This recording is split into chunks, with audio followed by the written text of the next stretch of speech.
नमस्कार मंडळी, स्टार प्रवाह वाहिनीवरील ठरलं तर मग ह्या मालिकेच्या पुढील भागामध्ये आज आपण पाहणार आहोत की अर्जुन आणि सायली प्रतिमाच्या घरी तिला भेटायला गेलेले असतात आणि अर्जुन प्रतिमाला विचारतो की आत्या, तू नीट आठवण कर, मला सांग, मैफत तोच माणूस आहे का ज्याच्या मुलीने खून केला होता आणि शिक्षा म्हणून मधुभाऊंना जेल झाली होती आणि तू त्याला कधी भेटली आहेस का? तेव्हा प्रतिमा विचारामध्ये पडलेली असते आणि तेव्हा रविराज तिला विचारतो की तू त्या मैफतला एवढी का घाबरलीस? तुला त्या मैफतची यापूर्वी इजा पोचण्याचा प्रयत्न केला आहे का? तेव्हा प्रतिमाला ॲक्सिडेंट झालेला किस्सा आठवू लागतो आणि ती मोठ्याने ओरडते, तो अपघात.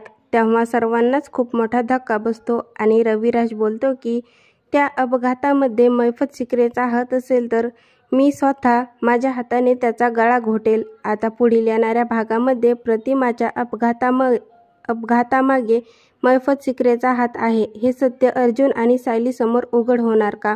हे पाहणं खूपच मजेदार ठरणार आहे. ठरलं तर मग ह्या मालिकेचे नवनवीन अपडेट पाहण्यासाठी माझ्या चॅनलला लाईक करा, शेअर करा आणि सबस्क्राईब करायला विसरू नका.